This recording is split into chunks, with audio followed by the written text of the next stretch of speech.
الرحيم ما ننسخ من آية أو ننسها نأت بخير منها أو مثلها ألم تعلم أن الله على كل شيء قدير ألم تعلم أن الله له ملك السماوات والأرض وما لكم من دون الله من ولي ولا نصير أم تريدون أن تسألوا رسولكم كما سئل موسى من قبل ومن يتبدل الكفر بالإيمان فقد ضل سواء السبيل ود كثير من أهل الكتاب لو يردونكم من بعد إيمانكم كفارا حسدا من عند أنفسهم من بعد ما تبين لهم الحق فاعفوا واصفحوا حتى يأتي الله بأمره إن الله على كل شيء قدير وأقيموا الصلاة وآتوا الزكاة وما تقدموا لأنفسكم من خير تجدوه عند الله إن الله بما تعملون بصير وقالوا لن يدخل الجنة إلا من كان هودا أو نصارى تلك أمانيهم قل هاتوا برهانكم إن كنتم صادقين بلى من أسلم وجهه لله وهو محسن فله أجره عند ربه ولا خوف عليهم ولا هم يحزنون صدق الله العظيم. الحمد لله رب العالمين اللهم صل على سيدنا محمد وعلى آل سيدنا محمد وبارك وسلم. محترم و معزز سامعین کرام، اللہ تبارک و تعالی نے قرآن کو ہدایت والی کتاب بنایا ہے. اس کے ابتدا میں اللہ تبارک و تعالی نے فرمایا ہدی للناس کہ یہ قرآن لوگوں کی ہدایت کے لیے ہے. جو اس میں ہدایت تلاش کرتا ہے اللہ تبارک و تعالیٰ اسے ہدایت دے دیتے ہیں، اور ایسی ہدایت دیتے ہیں کہ وہ دنیا میں بھی کامیاب رہتا ہے اور آخرت کے اندر بھی کامیاب رہتا ہے. جو انسان بھی دنیا میں قرآن کے احکام پر قرآن جیسے کہتا ہے ویسے زندگی گزارتا ہے، وہ کبھی رسوا نہیں ہو سکتا، وہ کبھی ذلیل نہیں ہو سکتا. آج مسلمانوں کے ہاتھ میں ذلت اسی لیے ہے کہ مسلمان قرآن کے احکام کو چھوڑ کر زندگی گزار رہا ہے. مسلمان یہ چاہتا ہے کہ میری مرضی کی زندگی ہو، دین میری مرضی کا ہو، جیسے میں چاہتا ہوں وہ دین بن جائے. ایسا کبھی ہو نہیں سکتا، کیونکہ انسان مسلمان کے لیے خصوصی اعتبار سے یہ دنیا قید خانہ ہے. نبی پاک صلی اللہ علیہ وسلم کا فرمان ہے ان الدنیا سجن المؤمن وجنت للکافر، کہ دنیا مومن کے لیے قید خانہ ہے. اب قیدی یہ فرمائش نہیں کر سکتا کہ مجھے اچھا اچھا کھلایا جائے، میری ضرورتوں کو پورا کیا جائے. اس کو وہی کھانا پڑتا ہے جو وہاں سے دیا جاتا ہے، ویسے ہی رہنا پڑتا ہے جیسے وہاں سے بتایا جاتا ہے. وہ اپنی مرضی کا نہ رہ سکتا ہے نہ کھا سکتا ہے. ویسے ہی دنیا مسلمانوں کے لیے قید خانے کے مانند ہے. اپنے مرضی سے انسان کچھ بھی نہیں کر سکتا. ہر معاملے میں اسے دیکھنا پڑے گا قرآن کیا کہتا ہے، شریعت کیا کہتی ہے. کیا اس کام سے اللہ راضی ہے؟ کیا یہ طریقہ نبی پاک صلی اللہ علیہ وسلم کے سنت کے مطابق ہے؟ جب انسان ان چیزوں کو دیکھے گا کبھی گناہ نہیں ہو سکے گا، اس سے کبھی اس کا کام سنت کے خلاف نہیں ہو سکے گا. ہر کام میں یہ دیکھے اللہ کا حکم کیا ہے، اللہ کیا چاہتے ہیں. یہی تو ایمان والے کی علامت ہے. اب کاروبار کرنا ہے تو کاروبار میں یہ دیکھے کہ کاروبار میں اللہ کاروبار کس طرح کرنا اللہ کو پسند ہے، اور اس میں نبی کا طریقہ کیا ہے. اس کے اندر جھوٹ نہ ہو، فریب نہ ہو، دھوکہ دہی نہ ہو، مال کا ہڑپ جانا نہ ہو. یہ تمام سنت ہیں، طریقے سنت ہیں. اگر ان چیزوں کو سامنے رکھ کر انسان تجارت میں بھی لگے گا وہ اعلیٰ مقام پر چلا جائے گا، دنیا کے اعتبار سے بھی آخرت کے اعتبار سے بھی۔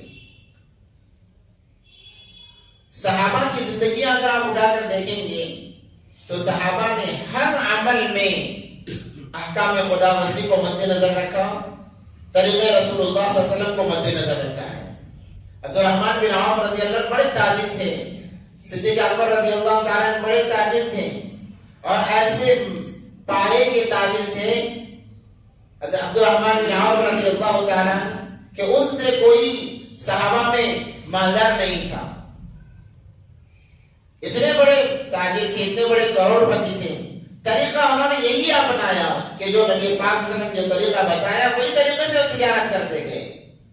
جو انسان حالانکہ ایک چیز نظر آتی ہے کہ نفع کم ہو رہا ہے، نظر آتا ہے، مگر یہ کم نفع ہمیں اتنا فائدہ دے گا کہ کروڑوں گنا زیادہ نفع اتنا ہمیں فائدہ نہیں دے گا جو کام کہ نبی پاک صلی اللہ علیہ وسلم کے طریقے کے مطابق کیا جاتا ہے۔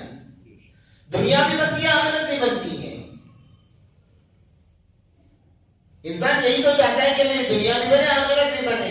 بعض لوگ یہ دیکھتے ہیں کہ بھائی غیر تو ایمان والے نہیں ہے، نماز نہیں پڑھتے، مگر ان کی تجارتیں اتنا اچھا چل رہی ہیں، عروج پر ہیں، ہماری تجارتیں نماز کے باوجود، ذکر و اذکار کے باوجود، تلاوت کے باوجود، تسبیحات کے باوجود جہاں ہے ویسے ہی ہیں۔ تو میں آپ کو بتا دوں کہ ان کے لیے دنیا جنت ہے، جنت کے مانند ہے۔ دنیا ان کے لیے جنت کے مانند ہے، ہمارے لیے قید خانے کے مانند ہے، مگر اللہ کا احسان کہ اللہ نے اس قید خانے میں بھی انسان مسلمان کو راحت سے رکھا ہے۔ اتنی تاکید نہیں لگائی کہ انسان کا جینا مشکل ہو جائے۔ ہماری شریعت میں اتنی تاکید کہاں ہے؟ بس یہی کہا جاتا ہے کہ حرام سے بچو، حلال کو اپناؤ، بس کسی کا برا نہ چاہو۔ جو انسان دوسرے کا برا چاہتا ہے اللہ اس کا برا چاہ لیتے ہیں، تب وہ آگے کہاں سے بڑھے گا؟ اور جو انسان دوسروں کا نفع چاہتا ہے اللہ سے نفع چاہ لیتے ہیں، وہ انسان آگے بڑھتا چلا جائے گا۔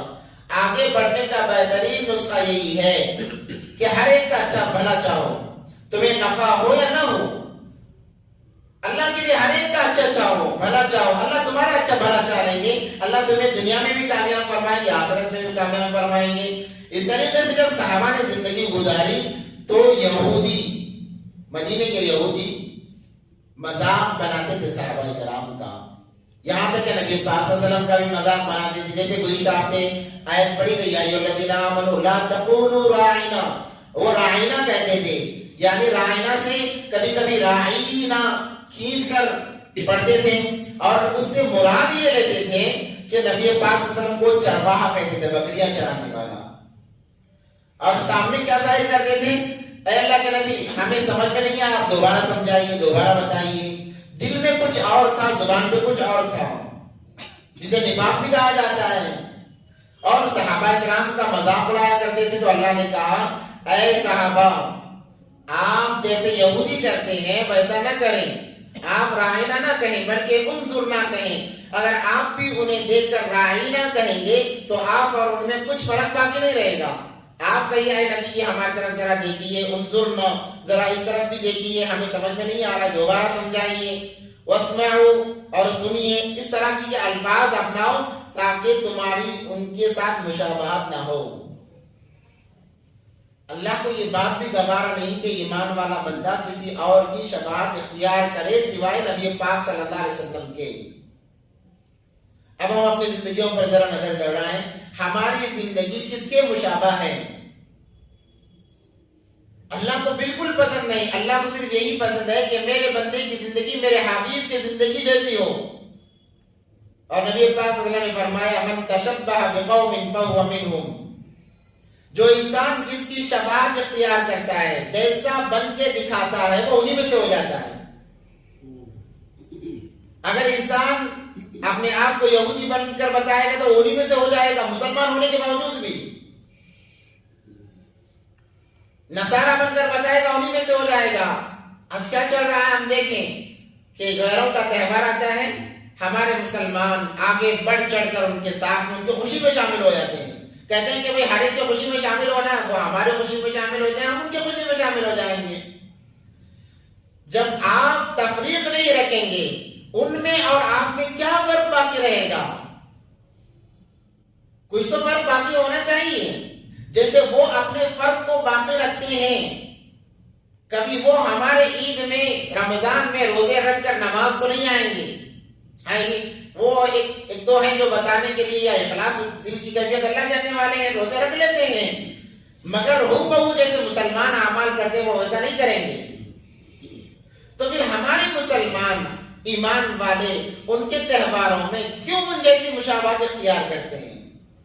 اگر وہ ہماری مشابہت اختیار کر رہے ہیں تو ان کے اوپر یہ حق تھا کہ ہمارا دین صحیح ہے, یہ مذہب سچا مذہب ہے, قرآن کی یہی تعلیم ہے, وہ ہمارے مذہب کی تائید کر رہے ہیں, تمہارا مذہب سچ ہے, ہم بھی شامل ہو رہے ہیں. اور جب مسلمان کسی غیر کی تہوار کی مبارکباد دیتا ہے, اس کے خوشی میں شامل ہوتا ہے, گویا مسلمان اس بات کا دعویٰ کر رہا ہے کہ جو تم مذہب کو فالو کر رہے ہو وہ مذہب صحیح ہے. جس مذہب کو تم فالو کر رہے ہو مذہب صحیح ہے, تم اس میں لگے رہو.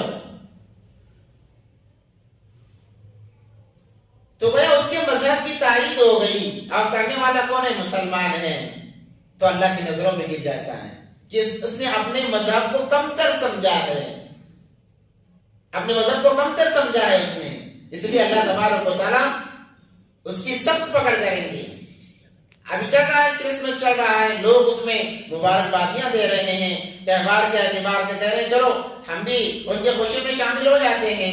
اور اب میں آپ کو بتا دوں وضاحتی طور پر, جو نصارہ عیسائی جو اپنا تہوار مناتے ہیں ان کا عقیدہ یہ ہے کہ 25 دسمبر کو حضرت عیسیٰ علیہ السلام نے جنم لیا ہے اور اللہ نے بیٹا جنا ہے, وہ حضرت عیسیٰ علیہ السلام ہے. حضرت عیسیٰ علیہ السلام کو وہ اللہ کا بیٹا مانتے ہیں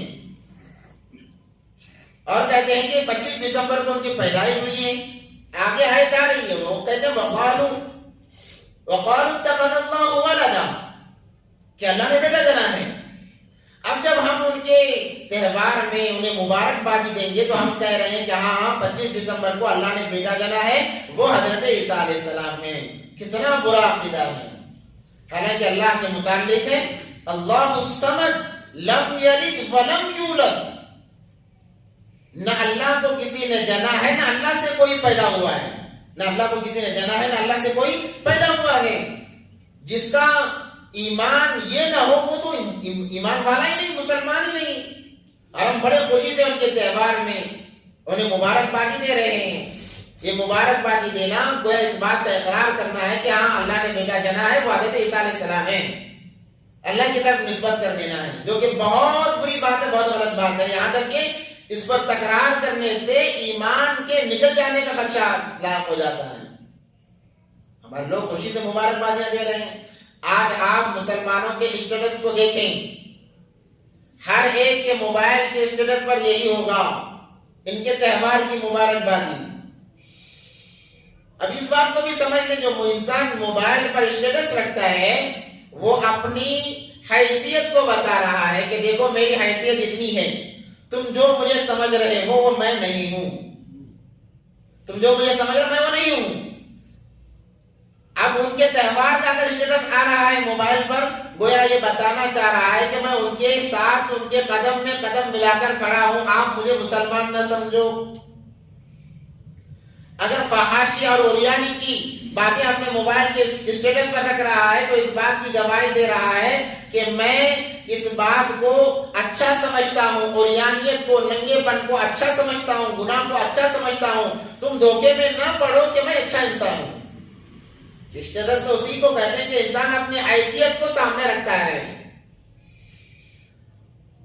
آج ہمارے مسلمانوں کے موبائل کے اندر 90% غیروں کے تہوار کی مبارکبادی ہوگی, وہ اسٹیٹس رکھے ہوئے ہوں گے اور خوش ہو رہے ہیں, اتنے لوگوں نے دیکھ لیا, اتنے لوگوں نے دیکھ لیا.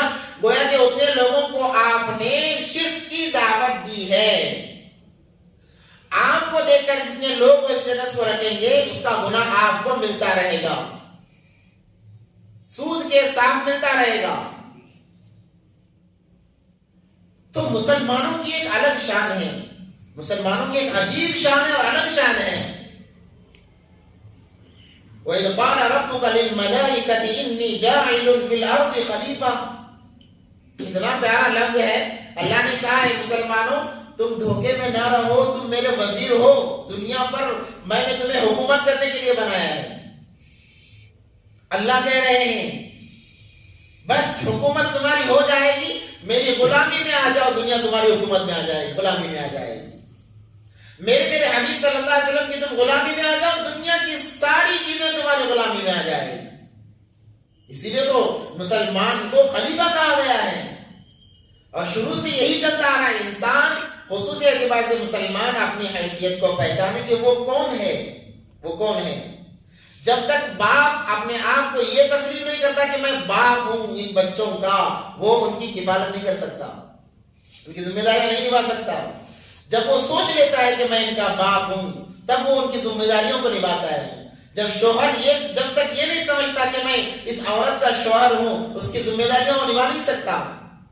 جب سمجھ لیتا ہے کہ میں اس کا شوہر ہوں، تو اس کی ذمہ داریوں کو پورا کرنے کے لیے اپنا خون پسینہ کر دیتا ہے۔ تو مسلمان نے آج سمجھا ہی نہیں کہ وہ کون ہے، اللہ کی کتنے قریب ہے۔ کل میں ایک حدیث سنا رہا تھا، حدیث قدسی ہے۔ اللہ تبارک و تعالیٰ فرماتے ہیں کہ ابن آدم، اے آدم کے بیٹے، کیا انداز دیکھو اللہ تبارک و تعالیٰ کا۔ اللہ فرماتے ہیں اے آدم کے بیٹے، اے آدم کے بیٹے، اے ابن آدم انی لک محب، میں تجھ سے محبت کرتا ہوں۔ اللہ دو جہاں کا بادشاہ کہہ رہا ہے کہ میں تجھ سے محبت کرتا ہوں۔ دنیا کا کوئی معمولی آدمی، منسٹر یا میرے سی ایم جی ایم وغیرہ یا حضرات ویسے تو کرتے نہیں ہیں، میں ہمیشہ مثال دیتا ہوں، اگر یہ میرا نام لے کر کہیں کہ فلاں سے میں محبت کرتا ہوں، تو اس میں بہت بڑا راز چھپا ہوا ہوگا۔ مجھ سے کام نکالنا مقصود، یہی مقصود ہوتا ہے ان لوگوں کا۔ یہ لوگ وفادار نہیں ہوتے۔ پالیٹکس والوں سے وفاداری کی امید لگانا بیوقوفی کی علامت ہے۔ وہ کسی کے نہیں ہوتے، اپنے گھر والوں کے نہیں ہوتے، دوسروں کے کیا ہوں گے؟ اپنے خود گھر والوں کے نہیں ہوتے۔ تو اگر کوئی میرا نام لے کے کہہ رہا ہے کہ میں اس سے محبت کرتا ہوں، جب مجھے پتا چل جاتا ہے کہ فلاں سی ایم نے، فلاں منسٹر نے تمہارا نام لے کے تمہاری تعریف کیا، میں کتنا خوش ہوتا ہوں۔ کہتا ہوں کہ فلاں نے میرا نام لیا، مجمع میں نام لیا، خوشی کی انتہا نہیں رہتی۔ ہر جگہ اس بات کو عام کرتے ہیں، اتنے بڑے آدمی نے میرا نام لیا، اتنے بڑے انسان نے میرا نام لیا، حالانکہ اس کی حیثیت کچھ بھی نہیں ہے، اس کی حیثیت کچھ بھی نہیں ہے، مگر انسان اتنا خوش ہو رہا ہے۔ یہاں اللہ کہہ رہے ہیں، حدیث میں ہے، اے ابن آدم انی لک محب، اے آدم کے بیٹے میں تجھ سے محبت کرتا ہوں، تو کہاں جا رہا ہے؟ اور اگلا جملہ اور بھی عجیب ہے، اللہ کیا فرماتے ہیں؟ فَبِحَقِّ عَلَيْكَ مِنِّي، میرا حق ہے کہ میں تجھ سے محبت کروں، اس لیے کہ تم میرے ہو، میرا حق ہے میں تجھ سے محبت کروں۔ کلی محبہ، تو بھی مجھ سے محبت کر لے تاکہ میں تیری دنیا بھی بنا دوں، آخرت بھی بنا دوں۔ اتنا پیارا انداز ہے اللہ تبارک و تعالیٰ کا۔ انسان غفلت کی زندگی جی رہا ہے، تو اللہ تبارک و تعالیٰ نے فرمایا کہ تم غیروں جیسے مشابہت نہ اختیار کرو، تمہارا کھانے کا انداز ان جیسا نہ ہو، تمہارے لباس کا انداز ان جیسا نہ ہو، تمہاری بات کرنے کا انداز ان جیسا نہ ہو۔ یہاں تک کہ وہ صحابہ کو گاڑی کے انداز پر السلام علیکم کہا کرتے تھے۔ السلام سے مراد تمہیں موت آ جائے، السلام سے مراد تمہیں موت آ جائے، تو اللہ نے کہا تم ویسا ہی انہیں جواب دو، وعلیک کہو، تم بس کیا کہو؟ وعلیک، مطلب کیا؟ تم پر بھی ویسا ہی ہو، تمہارے ساتھ میں بھی ویسا ہی ہو، ان کی صرف مشابہت بالکل نہ اختیار کی جائے۔ یہی ان آیات کے اندر بیان کیا جا رہا ہے، یا ایھا الذین آمنوا لا تقولوا راعنا وقولوا انظرنا واسمعوا وللکافرین عذاب علیم۔ اللہ نے فرمایا کافروں کے لیے دردناک عذاب ہے۔ ما یود الذین کفروا من اہل الکتاب ولا المشرکین، وہ چاہتے ہیں، کافر لوگ یہ چاہتے ہیں، کافر اہل کتاب مشرکین یعنی یہود و نصارا، وہ کیا چاہتے ہیں؟ ان ينزل علیکم من خیر من ربکم، کہ تم اپنے دین پر باقی نہ رہو اور اللہ کی طرف سے تم پر خیر نہ آئے، اللہ کی طرف سے تم پر خیر نہ آئے، وہ ان کی چاہت ہے۔ واللہ یختص برحمتہ من یشاء، مگر اللہ تبارک و تعالیٰ اپنی رحمت خاصہ جس کو چاہے عطا کر دیتے ہیں۔ اور نبی پاک صلی اللہ علیہ وسلم سے بغض رکھتے تھے کہ آخری نبی تو ہم میں سے ہونا چاہیے تھا، یہ قریش میں کہاں آ گئے؟ بغض رکھتے تھے. تو اللہ فرما رہے ہیں وہ تو اللہ کی رحمت ہے، میری رحمت ہے، میں جس کو چاہوں خاص کر دوں.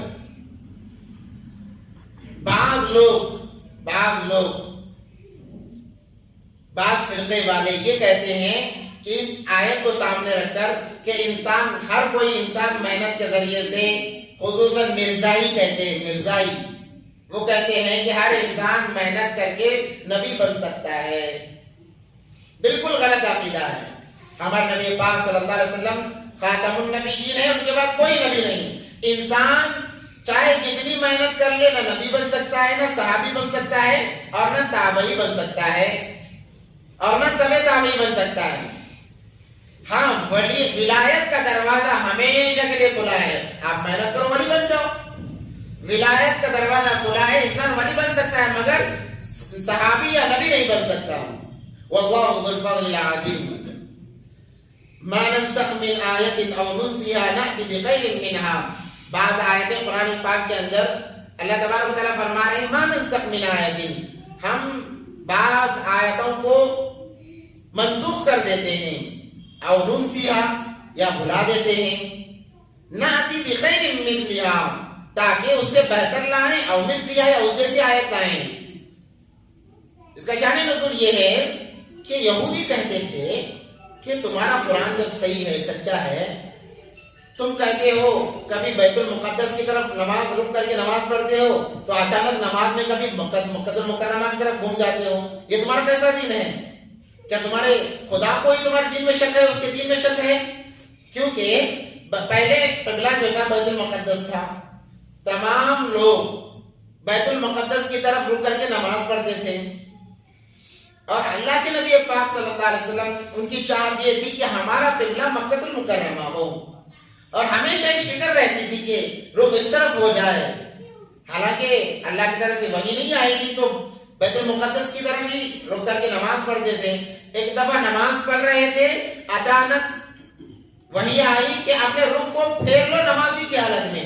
تو صحابہ، اللہ کے نبی نے رخ پھیر لیا، اور صحابہ ایسے تابع تھے جیسے ہی نبی نے رخ پھیرا بغیر چون چرا کیے یہ تمام صحابہ گھوم گئے. اسے تابع داری کہتے ہیں. تابع اس امام کے کا مطلب اس سے بھی سمجھ میں آتا ہے. اب نماز کی نیت کیا کرتے ہیں؟ 2 رکعت فرض نماز پڑھتا ہوں واسطے اللہ کے، تابع اس امام کے، رخ میرا قبلے کی طرف. تابع اس امام کے سے مطلب کیا ہے؟ کیا تابع داری؟ مگر ہمارا مزاج ویسا نہیں ہے. ہم کہتے ہیں میں نماز پڑھتا ہوں واسطے اللہ کے، رخ میرا قبلے کی طرف، پیچھے اس امام کے. پیچھے اس امام کے کا مطلب کیا ہے؟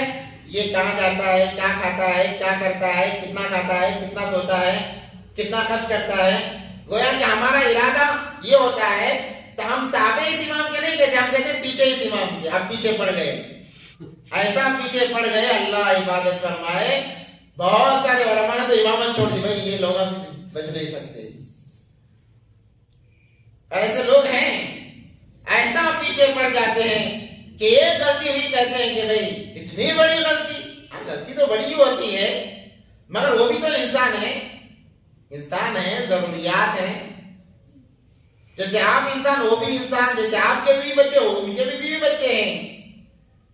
جیسے آپ غلطیوں سے پاک نہیں، امام بھی غلطیوں سے پاک نہیں، مگر انہوں نے نیت کر لی ہے. جیسے ہی نئے امام آئے پیچھے اس امام کے ہم نیت کر لی، جب تک امام صاحب رہیں گے پیچھے اس کے پڑے رہیں گے. بس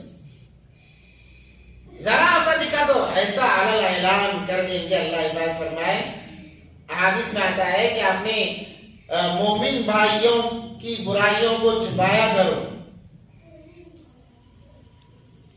المسلم مرآت المسلم یا المؤمن مرآت المؤمن. مومن ایک دوسرے کا آئینہ ہے، ان کی غلطیوں کو چھپایا کرو. جو انسان مسلمان کی غلطیوں کو چھپائے گا کل قیامت کے دن اللہ تبارک و تعالیٰ اس کے گناہ کو لوگوں کے سامنے لانے سے چھپائیں گے. عام لوگوں کی بات کر رہا ہوں. ایک مسلمان غلطی کر رہا ہے، آپ کی طاقت ہے ہاتھ سے روکو، نہیں ہے زبان سے روکو، نہیں ہے تو کم سے کم دل سے برا سمجھ کر اس سے ہٹ جاؤ، مگر اس کی غلطی کو عام نہ کرو چاہے جتنی بھی بڑی غلطی ہو. نبی پاک صلی اللہ علیہ وسلم نے اس کا اتنا لحاظ رکھا اور عمل کر کے بتایا ہے. ایک صحابی آئے آ کر کہا اللہ کے نبی مجھ سے زنا ہو گیا. کتنی بڑی بات ہے, مجھ سے زنا ہو گیا. نبی پاک صلی اللہ علیہ وسلم نے چہرہ پھیر لیا. دوسری طرف وہ صحابی آئے, کہنے لگے اللہ کے نبی مجھ سے زنا ہوا ہے, میری کیا سزا ہے, آپ سزا دیجیے, میں قیامت کی سزا کو برداشت نہیں کر سکتا. تو اللہ کے نبی نے فرمایا اللہ کے بندے ایسا نہ کر, ایسا نہ بول, ہو سکتا ہے تم نے صرف چھوا ہوگا. پھر منہ پھیر لیا. وہ صحابی پھر آئے, کہنے لگے ان کو ڈر تھا اگر یہاں مجھے سزا نہیں ملی کل قیامت کے زبردست سزا ملتی. تو اللہ کے نبی اس چیز پر پردہ ڈالنے کے لیے بار بار بات کو بدل رہے ہیں. ہو سکتا ہے تم نے چھوا ہوگا, ہو سکتا ہے یہاں تک صرف تم نے اسے چوما ہوگا, تم نے کچھ نہیں کیا ہوگا. وہ صحابی کہنے لگے اللہ کے نبی میں نے زنا کیا ہے, میں نے کیا ہے. جب تاکیداً کہنے لگے اللہ کے نبی پاک صلی اللہ علیہ وسلم نے کہا, روتے بھی آنکھوں سے آنسو جاری تھے, کاش کتنا اچھا ہوتا کہ تو اپنے گناہ کو چھپا لیتا, کتنا اچھا ہوتا کہ تو اپنے گناہ کو چھپا لیتا. چونکہ اب گواہ بھی سامنے تھے, لوگوں نے بھی سنا ہے, اب جو حکم ہے وہ کرنا ضروری تھا, اس لیے انہیں رجم کر دیا گیا, مار دیا گیا.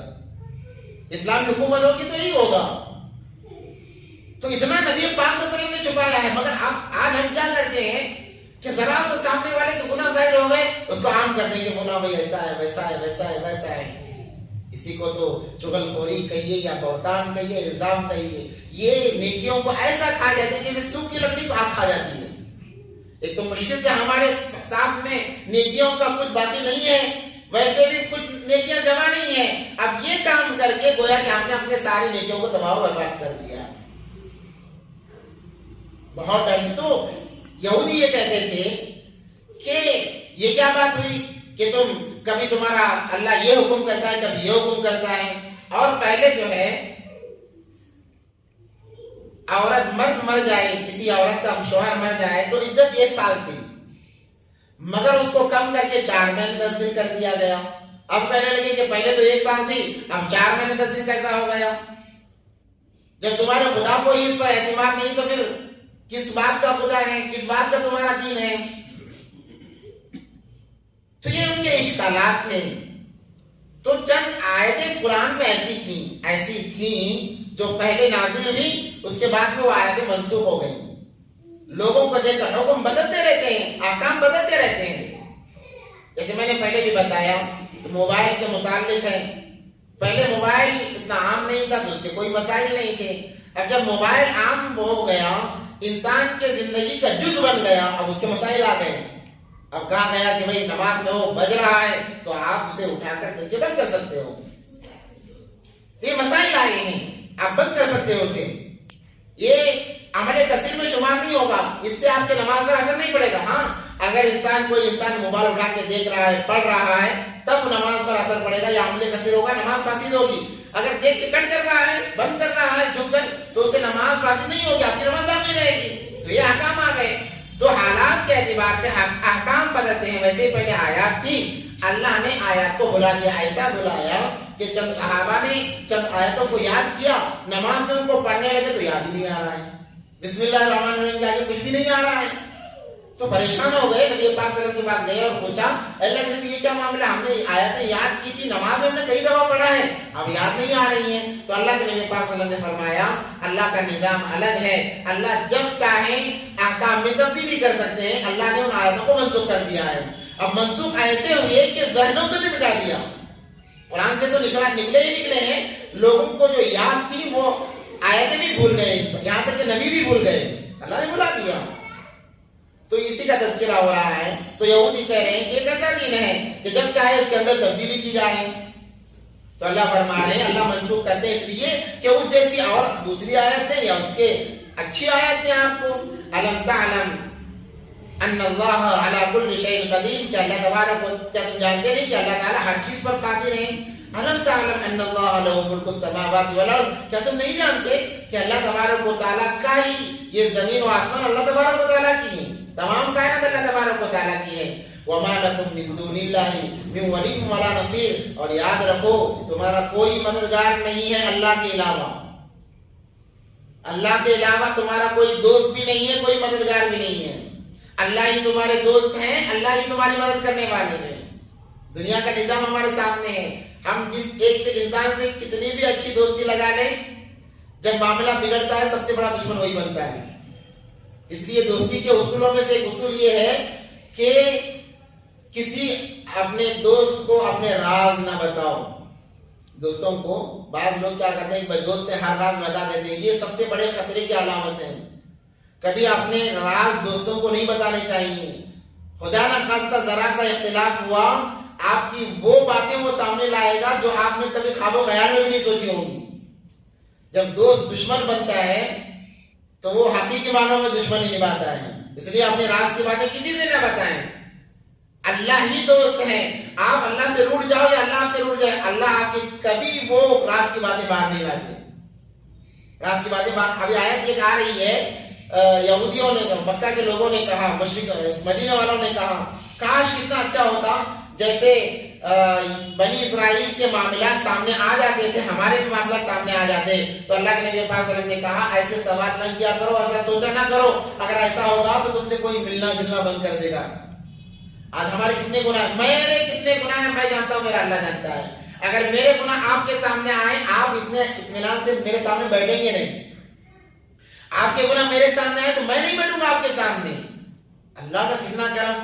اور ہم اللہ کو ناراض بھی کر دیتے ہیں, نمازیں بھی چھوڑ دیتے ہیں. ہونا تو یہ چاہیے تھا کہ غصے میں آ کر اللہ ہمارے راز کھول دیتے, مگر اللہ تبارک و تعالیٰ چاہے جتنے بھی غصے میں ہو, انسان کے کبھی دنیا میں راز نہیں کھولتے. اللہ خود چھپاتے ہیں اور انسان خود اپنے راز ظاہر کرتا ہے. اس لیے علماء فرماتے ہیں کہ اپنے راز کو ظاہر نہ کیا کرو.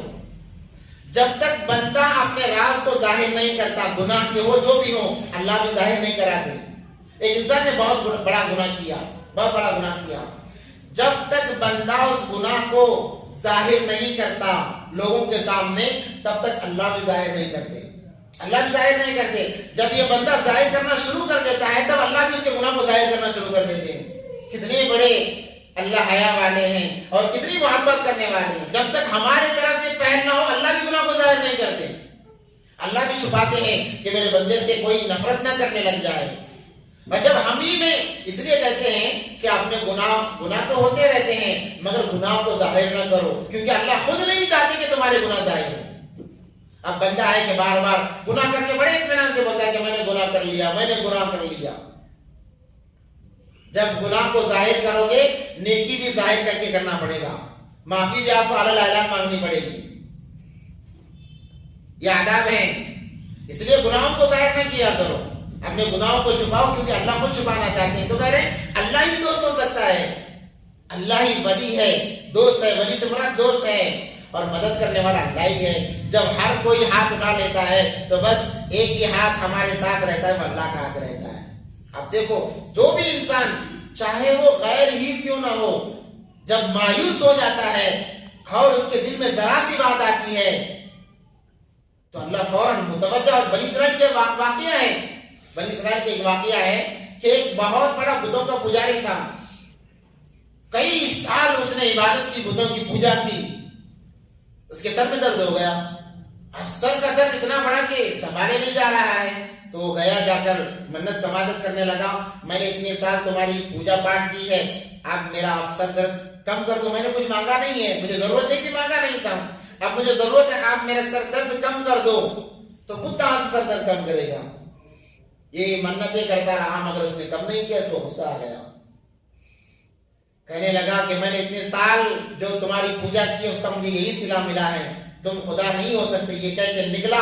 دل میں جاتے جب یہ دیکھا ایک طرف مسجد نظر آئی تو دل میں خیال آیا, ہو سکتا ہے مسلمانوں کا خدا میری فریاد کو سن لے. یہ کہہ کے وہ مڑا مسجد کی طرف اور جانے لگا. قریب گیا, جیسے جیسے قریب جانے لگا اس کا سر درد کم ہو گیا, سر درد کم ہوتا چلا گیا. جیسے ہی جا کر وہ کہنے لگا مسلمانوں کے خدا میری تکلیف دور کر دے, فوراً کم ہو گئی, فوراً کم ہو گئی. تو وہ رونے لگا, یا اللہ تیرا کیا نظام ہے, میں اتنے سال تیرے غیر کی پوجا کرتا رہا, تو نے مجھے صحیح کھلایا پلایا. جب اس سے میں مایوس ہو کر آزمانے کے لیے میں تیری طرف متوجہ ہوا, آزمانے کے لیے, دیکھنے کے لیے ہوتا ہے یا نہیں ہوتا ہے, آزمانے کے لیے میں تیری طرف متوجہ ہوا یا اللہ، تو نے میری ساری پریشانیاں ختم کر دی. تو ایک آواز آئی، اے میرے بندے، جیسے ہی تو نے میرے گھر کی طرف پہلا قدم بڑھایا اسی وقت میں نے تیرے تمام گناہوں کو معاف کر دیا. ابھی آیا نہیں ہے، ابھی آیا نہیں ہے. جیسے ہی تو نے میرے گھر کی طرف پہلا قدم بڑھایا ہے میں نے تیرے سارے گناہ معاف کر دیے ہیں. اور سمجھو کتنی محبت کرنے والے اللہ ہیں. اور مسلمان ہیں کہ پھر بھی اللہ کی نافرمانی کر رہے ہیں. اس لیے سوچنا چاہیے انسان کو. ام تريدون ان تسألوا رسولكم كما سئل موسى من قبل، کیا تم چاہتے ہو کہ تم سوال کرو رسول سے جیسے سوال کیا گیا موسیٰ علیہ السلام سے اس سے پہلے؟ موسیٰ علیہ السلام سے لوگوں نے کیا سوال کیا تھا؟ ہم تمہاری بات کا ہمیں اعتبار نہیں ہے. حالانکہ موسیٰ علیہ السلام نے اتنے معجزات بتائے، اتنے معجزے دکھائے، لکڑی پھینک کر سانپ بنا دیا، بغل سے ہاتھ نکالا سورج سے زیادہ چمکدار ہاتھ کر دیا، دریا پر ایسا مارا راستے بن گئے، پتھر پر مارا پانی نکل گیا. اتنا دیکھنے کے باوجود کہنے لگے کہ ہم نہیں مانتے. کام کرو، تمہارے اللہ کو بولو کہ ہم سے بات کرے، تمہارے اللہ کو بولو ہم سے بات کرے. جب اللہ نے بات کی تو کہنے لگے کہ نہیں، ہمیں اطمینان نہیں ہے، تمہارا اللہ سے کہو ہمارے سامنے آئے، ہم اللہ کو دیکھنا چاہتے ہیں. تو یہودی کہنے لگے مدینے کے کہ نبی جی ہم تمہیں نبی مانیں گے، ایک شرط ہے ہماری. کیا شرط ہے؟ آپ ایک کام کرو کہ آپ گلی سے نہر کو جاری کر کے بچا دو. یا پھر نبی پاک نے فرمایا کہ قرآن کی آیتیں مجھ پر نازل ہوتی ہیں. تو کہنے لگے ذرا ذرا کر کے قرآن کیوں نازل ہوتا ہے؟ جیسے موسیٰ علیہ السلام پر ایک ہی مرتبہ توریت نازل ہوئی، آپ پر بھی نازل کیوں نہیں ہوتی؟ اگر ویسا ہو جائے تو ہم دیکھ کر مان لیں گے. تو یہ کہنے لگے. تو کہہ رہے ہیں کیا تم یہ سوال کرتے ہو جیسے موسیٰ علیہ السلام سے سوال کیا گیا تو ان کی قوم نے سوال کیا تھا؟ وَمَن يَتَبَدَّلِ الْكُفْرَ بِالْإِيمَانِ، جو شخص بدل دے ایمان کو کفر سے، فَقَدْ ضَلَّ سَوَاءَ السَّبِيلِ، اس کے لیے کھلی گمراہی ہے، کھلی گمراہی ہے. اب ایمان کو کفر سے بدلنا کیا ہے؟ دو چیزیں ہیں. ایک تو دوسروں کی چیزیں اچھی نظر آنا، ان کا طریقہ کتنا اچھا ہے، ان کا لباس، ان کے دین میں لباس کتنا اچھا ہے. یہ تمام چیزیں ایمان کو کفر سے بدلنے کی علامت ہیں. جب انسان مسلمان، ایک بات یاد رکھیں، جب مسلمان اپنے کو کم سمجھ کر کسی غیر کو اعلیٰ سمجھتا ہے، اللہ کی پھٹکار اس پر شروع ہو جاتی ہے. انسان کو، مسلمان کو کبھی اپنے آپ کو کم نہیں سمجھنا چاہیے. ہاں غیروں کو بھی کم نہیں سمجھنا ہے، مگر ایمان جو ہمارے دلوں میں اللہ نے رکھا ہے اس کی گویا کہ ہم تحقیر کر رہے ہیں، حقیر کر رہے ہیں. تو غیروں کے طریقوں کو اچھا سمجھنا یہ ایمان کو کفر سے بدلنے کی علامت ہے. کیونکہ وہ غیروں کے تمام طریقے، اللہ نے قرآن میں فرمایا ان الدین عند اللہ الاسلام، یہی دین مذہب، دین اللہ کو بہت زیادہ محبوب ہے. وَمَن يَبْتَغِ غَيْرَ الْإِسْلَامِ دِينًا فَلَن يُقْبَلَ مِنْهُ، اس سے علیحدہ جتنے دین ہیں اگر کوئی بھی انسان دین اپنا لے اس کو قبول نہیں کیا جائے گا، دین اسلام ہی کو قبول کیا جائے گا. تو وہ ان کے طور طریقے ہمیں پسند آنا، ہم اپنے ایمان کو کفر سے بدل رہے ہیں. اللہ نے فرمایا ضل سواء السبیل، کھلی ہوئی گمراہی پر ہے، کھلی ہوئی گمراہی پر ہے. وَدَّ كَثِيرٌ مِّنْ أَهْلِ الْكِتَابِ لَوْ يَرُدُّونَكُم مِّن بَعْدِ إِيمَانِكُمْ كُفَّارًا، وہ دل سے چاہتے ہیں اہل کتاب یہودی، اہل کتاب یہود اور نصارہ کو کہتے ہیں، عیسائی کرسچنز سے کہتے ہیں نا، انہیں اہل کتاب کہا جاتا ہے. حالانکہ وہ اہل کتاب اب نہیں رہے ہیں، ان کی کتاب کے اندر رد و بدل ہو چکا ہے، مگر قرآن ان کو اہل کتاب سے مراد مثال دیتا ہے. وہ دل سے چاہتے ہیں وَدَّ كَثِيرٌ مِّنْ أَهْلِ الْكِتَابِ لَوْ يَرُدُّونَكُمْ، کہ تمہارے دلوں کو پھیر دیں، مِّن بَعْدِ إِيمَانِكُمْ كُفَّارًا، تم ایمان والے تھے وہ تمہارے دل کو کفر کی طرف پھیرنا چاہتے ہیں. اسی لیے یہود و نصارہ خصوصی اعتبار سے، آپ امریکہ کو دیکھ لیجئے، امریکہ، فرانس، یہ ممالک جو ہیں یہودیوں سے بھرے ہوئے ہیں، اور مسلمانوں سے اتنا بغض ان کے دلوں میں ہے کہ ان کی بعض کتابوں میں لکھا ہوا ہے کہ اگر کوئی مسلمان، نیک مسلمان دکھے تو وہ اپنے آپ کو کہتے ہیں تم اپنے ایمان کو باقی رکھنے کے لیے انہیں قتل کر دو، اور یہ قتل کرنا تمہارے لیے جنت کا سبب بن جائے گا، اور ان سے دوستی لگاؤ، ان کے ایمان کو خراب کرنے کے لیے تمہاری پوری جائیداد لگا دو. آج وہ لگا رہے ہیں، کروڑوں روپے دے کر ان کا کام کیا ہوتا ہے؟ مسلمانوں کو ان کی چیزوں کی طرف مائل کرنا، اپنی طرف کھینچنا، ان کے طور طریقوں کی طرف کھینچنا، یہاں تک کہ انہوں نے سعودی والوں کو بھی نہیں بخشا ہے۔ ابھی چند مہینے پہلے ان کا تہوار یہودیوں کا تھا، سعودی عرب جیسے ملک کے اندر وہ تہوار منایا گیا۔ ان کا کیا عقیدہ ہوتا ہے کہ سال میں ایک دفعہ روحیں جو مر چکے ہیں لوگ وہ آتے ہیں اور آ کر ڈراتے ہیں، جب وہ آئیں گے تو ہم ان کو ڈرانے کے لیے کیا کرنا ہے؟ ہمیں بھوت بن جانا ہے۔ جب ہم بھوت بن کر الگ الگ قسم کے ڈراؤنی شکل بن کر ہم بیٹھے رہیں گے، وہ ہمیں دیکھ کر بھاگ جائیں گے، ہمیں نقصان نہیں ہوگا۔ عرب ممالک کے اندر یہ تہوار منایا گیا ہے۔ اب ذرا سوچو، آزادی کے نام پر، یہ آزادی کے نام پر ہو رہا ہے۔ وہ لوگوں کو یہ محسوس کرانا چاہتے ہیں کہ انسان دنیا میں آزاد ہے، کوئی اللہ نہیں ہے، کوئی دین نہیں ہے، جیسے چاہے زندگی کرو۔ اسی لیے فرانس کے اندر خصوصی اعتبار سے وہاں کی عورتوں کے کوئی شوہر نہیں ہوتے، بس ان کی زندگی ایسے ہی ہے۔ جب وہ زندگی سے مایوس ہو جاتے ہیں خودکشی کر لیتے ہیں۔ کروڑوں کی جائیداد ان کے پاس ہے، سکون نہیں ہے، اور کوئی بچہ دعویٰ نہیں کر سکتا کہ میں فلاں کا بیٹا ہوں، دعویٰ نہیں کر سکتا، کیونکہ نکاح ہی نہیں ہوا، شادی نہیں، تو دعویٰ کیسا کرے گا؟ اور بچوں کو یہ اختیار ہے، بچوں کو اختیارات دیے جاتے ہیں، بلکہ سکھایا جاتا ہے کہ عیاشی زنا کیسے کیا جاتا ہے، زنا کے طریقے بتائے جاتے ہیں یہ آزادی کے نام پر۔ تو وہ لوگ یہ چاہتے ہیں کہ یہ چیزیں جب ہم مسلمانوں کے سامنے رکھیں گے، کیونکہ ہر کوئی یہ چاہتا ہے کہ میں آزاد رہوں، ایک مست زندگی گزاروں، تو یہ چیزیں بہانے کے طور پر لوگوں کے سامنے لائیں تاکہ ان کے دلوں میں ایمان سے نفرت پیدا ہو جائے کہ مسلمان، یہ ہمارا دین کتنا سخت دین ہے، کسی کو دیکھ نہیں سکتے، کسی سے بات نہیں کر سکتے، کسی سے مل نہیں سکتے۔ یہ چیزیں ہمارے ذہنوں میں وہ ڈالنا چاہ رہے ہیں اور ڈال رہے ہیں، مسلمان اس کے اندر پڑھ رہے ہیں۔ اسی لیے بعض لوگ کہتے ہیں بھائی پردہ وردہ کچھ نہیں، بس دل صحیح ہونا چاہیے۔ اچھا، دل صحیح ہونا ہے، اگر دل صحیح ہوا تو سب صحیح ہو جائے گا۔ دل کا ایمان ہی دل کا کیوں؟ کھانا بھی دل سے کھاؤ، سو بھی دل سے، کماؤ بھی دل سے، ہر چیز دل سے کرو۔ یہ دھوکہ لوگوں کے دماغ میں ڈالا جا رہا ہے۔ ایک صحابی آئے اور آ کر کہنے لگے دیہاتی، اے اللہ کے نبی، مجھے زنا کرنے کی خواہش ہو رہی ہے، میں زنا کرنا چاہتا ہوں، آپ مجھے اجازت دیں۔ اور صحابہ بالکل سیدھے سادے، جو دل میں بات آتی بول دیتے، پوچھ لیتے۔ اور دیہات کے رہنے والے صحابہ تو اور عجیب انداز ان کا انداز ہوتا تھا۔ تو صحابہ آ کر مجھے زنا کرنے کا دل کر رہا ہے، میں زنا کرنا چاہتا ہوں، آپ مجھے اجازت دیں۔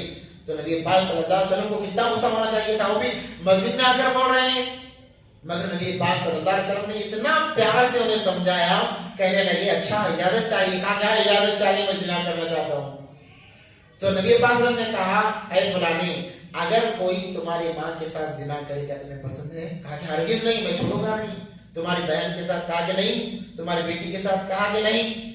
پھر کوئی دوسرا کیسے چاہے گا کہ اس کی بیٹی یا بہن یا ماں اس کے ساتھ زنا ہو؟ سمجھانے کا انداز دیکھو، سمجھانے کا انداز، گالی نہیں دی، ڈانٹا نہیں، کچھ نہیں کہ بس سمجھا دیا۔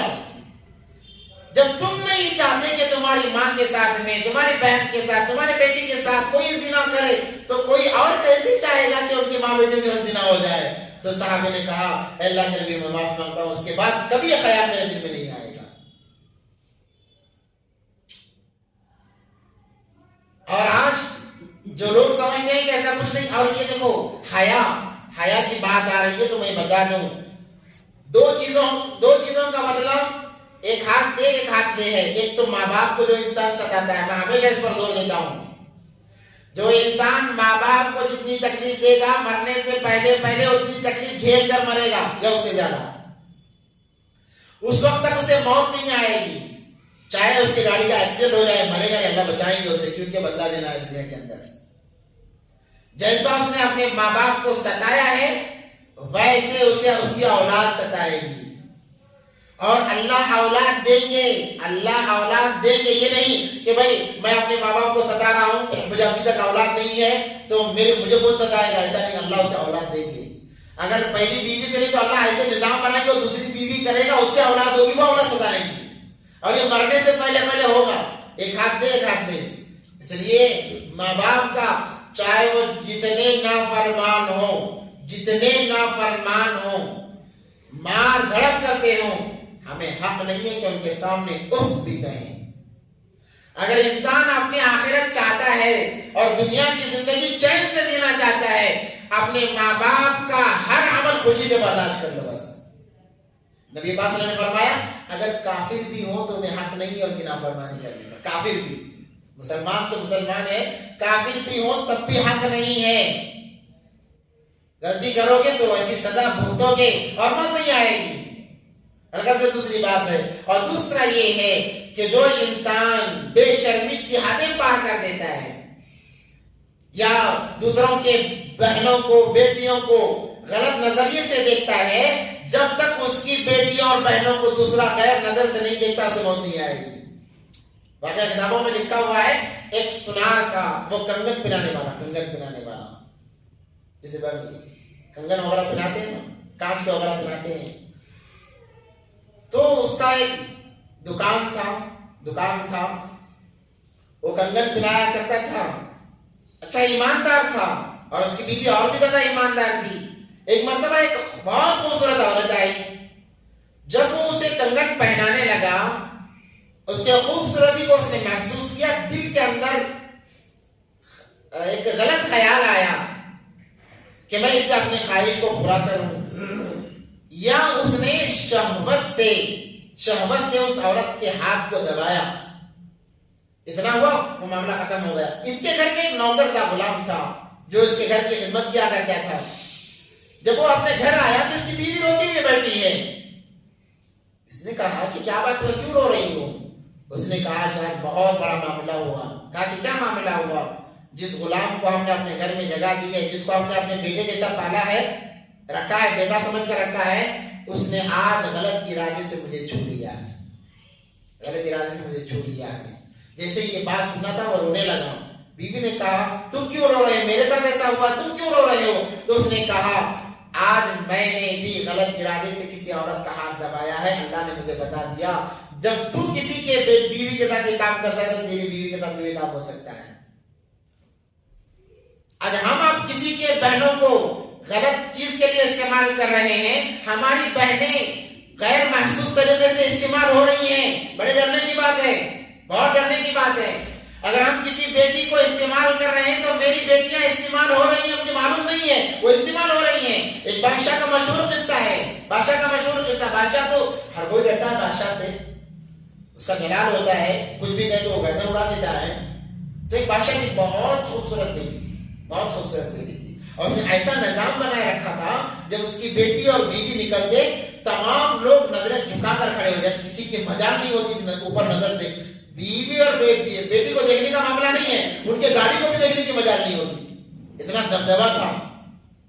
تو اس نے جب دیکھا کہ میرا اتنا دبدبا ہے، اس نے کہا بیوی اور بیٹی سے کہا کہ جاؤ جا کر شہر کا چکر لگا کر آؤ، میرا اتنا دبدبا ہے، میری حکومت کا تمہیں پتا چلے گا، جاؤ۔ تو بیوی اور بیٹی گئے، جا کر گھوم کر آ گئے۔ آنے کے بعد میں سپاہی وغیرہ جو تھے وہ جیسے ہی محل میں داخل ہو گئے وہ چلے گئے۔ ان کی بادشاہ کی بیٹی جا رہی تھی اپنے کمرے کی طرف، گھر کا جو خادم تھا اس نے آیا، وہ خادم آیا اور بادشاہ کی بیٹی کو زبردستی پکڑ کر اس نے اس کو چوم لیا۔ اب جب بادشاہ آیا، بادشاہ نے کہا شان کے ساتھ کہ تم نے میری حکومت دیکھی؟ کہا کہ ہاں دیکھی ہے۔ کسی نے تمہاری طرف آنکھ اٹھا کر دیکھا؟ بیوی نے کہا کہ نہیں دیکھا۔ تو بیٹی سے پوچھا بیٹی کسی نے آنکھ اٹھا کر دیکھا؟ تو بیٹی نے کہا باہر تو کسی نے آنکھ اٹھا کر نہیں دیکھا، مگر محل کے اندر آ کر فلاں غلام نے میرے ساتھ ایسی حرکت کی ہے۔ تو بادشاہ سوچنے میں پڑ گیا اور بادشاہ کی زبان پر بے ساختہ نکلا کہ بیٹی غلطی اس کی نہیں ہے، غلطی میری ہے۔ میں جب جوان تھا تو میں نے بھی ایسا ہی کیا تھا جو کہ میری زندگی کے اندر اللہ نے مجھے ریٹرن کر دیا۔ تو یہ معاملات ہیں، اس لیے اپنے گھر کو پاک رکھنا چاہتے ہو تو خود پاک ہو جاؤ، اپنے دل کو پاک رکھ لو، اپنے نظروں کو پاک کر دو، تمہارے گھر کی عورتیں خود بخود پاک رہیں گی، اللہ ایسا نظام بنائیں گے۔ میری نظریں پاک نہیں ہیں، میرا دل گندا ہے، میں سوچتا ہوں کہ میری بیوی پاک رہے، میری بیٹی پاک رہے. ایسا کیسے ہو سکتا ہے؟ یہ دو معاملات ہیں، ایک ماں باپ کا، دوسرا گھر کی عورتوں کا معاملہ. اس لیے اگر ہو بھی گیا ہے تو توبہ، ہماری توبہ کا دروازہ کھلا ہے. توبہ کا دروازہ کھلا ہے کہ انسان توبہ کر لے، اللہ معاف کرنے والے ہیں. تو اگر یہ چاہتے ہیں کہ وہ دلوں کو پھیر دیں کفر کی طرف، کیوں؟ حسدًا من عند انفسہم، وہ تم سے جلتے ہیں. انہیں معلوم ہے یہ مسلمان جنت والے ہیں. مسلمان کون ہے؟ جنت والے ہیں. یہ جلتے ہیں، اس لیے وہ کیا چاہتے ہیں کہ یہ جنت میں نہ جائیں. حسدًا من عند انفسہم من بعد ما تبین لهم الحق، کیونکہ معلوم ہے مسلمان ایمان والا حق پر ہے، اس لیے ان کے دل میں حسد ہے، جلن ہے. جل کر وہ کیا چاہتے ہیں کہ وہ چاہتے ہیں کہ عیاشی کو ان کے سامنے کر دیا جائے، یا عیاش پرست بن جائیں گے. جب عیاش پرست بن جائیں گے ہمارے ماتحت میں آ جائیں گے. آج ہمارا پڑوس کا ملک جسے پاکستان کہتے ہیں، میرا جسم میری مرضی، عورت ماں جوان پر نکلتا ہے، میرا جسم میری مرضی. اب کیا بتائیں گے؟ جس ملک کی بنیاد لا الہ الا اللہ پر قائم کی گئی، آج اس ملک کے اندر کیا نعرے لگ رہے ہیں؟ آزادی، عورتوں کو آزادی دلائی جائے. انہیں یورپ، فرانس، امریکہ کا دورہ کرانا چاہیے، جا کر دیکھو وہاں پر کیا ہو. آزادی کی مثال کیا ہے؟ لوگ ایمان کو لوٹنے کے لیے بس عورتوں کا بہانہ ہے. اور آزادی کے سامنے لا رہے ہیں. یہ ظلم ہو رہا ہے، تمہیں برقعے میں رکھا جا رہا ہے، یہ کر رہا ہے، یہ کیا جا رہا ہے. پہلے دور میں نبی پاک صلی اللہ علیہ وسلم نے فرمایا خیر القرون قرنی ثم الذین یلونہم ثم الذین یلونہم. ہمارا زمانہ بہت بہتر زمانہ، اور اس سے ذرا کم درجے کا اس کے بعد تابعین، تابعین کے زمانے تک یہ بہترین زمانے تھے. اور اس زمانے کے لوگ بھی اتنے حیا والے تھے. اللہ اکبر کبیرہ. ایک عورت آئی امام اعظم رحمۃ اللہ علیہ کے پاس، آئی، وہ درس دے رہے تھے، آئی، سیب لے کر آئی، چاقو اور سیب لے کر آئی، سیب دیا، چاقو دی اور کھڑی ہو گئی.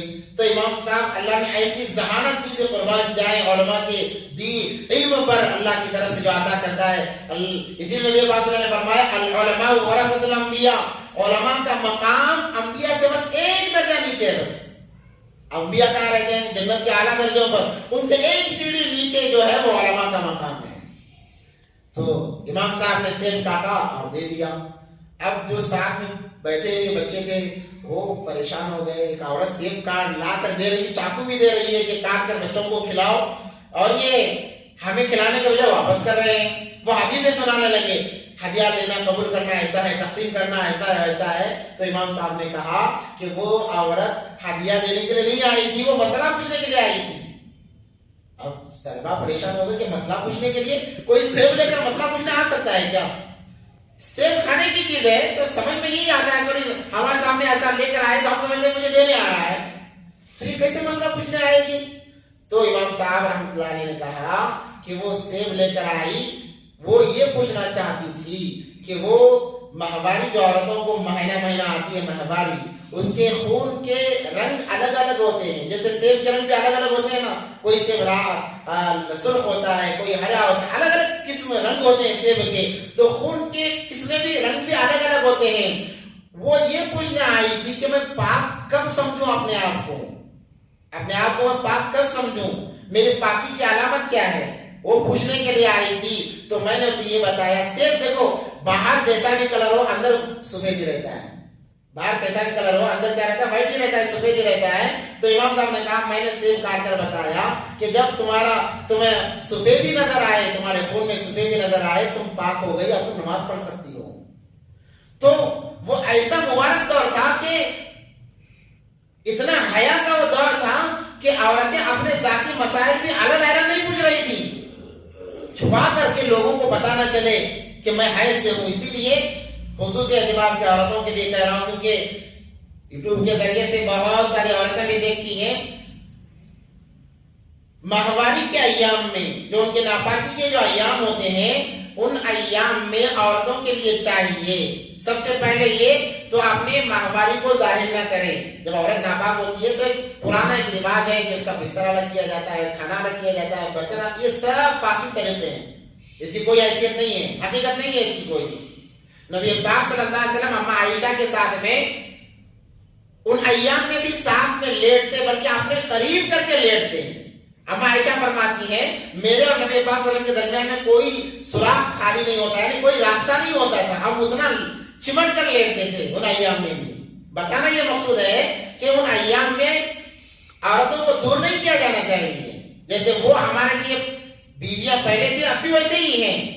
تو سب سے پہلی بات تو یہ ہے, اور دوسری بات یہ ہے کہ اپنے ان ایام کو ظاہر نہ کریں, ان کو چھپائیں. کیسے چھپائیں کہ ایک مزاج ہوتا ہے عورتوں کا نماز کا, تو ان ایام میں بھی وہ وضو بنائیں گی, نماز نہیں پڑھیں گی, قرآن نہیں پڑھیں گی, وضو بنائیں گی, مصلی بچھائیں گی, مصلی پر نماز کے طریقے پر جا کر بیٹھ جائیں گی, تاکہ جو بچے چلنے پھرنے والے ہیں ان کو پتہ نہ چلے کہ میری ماں ناپاک ہو گئی ہے.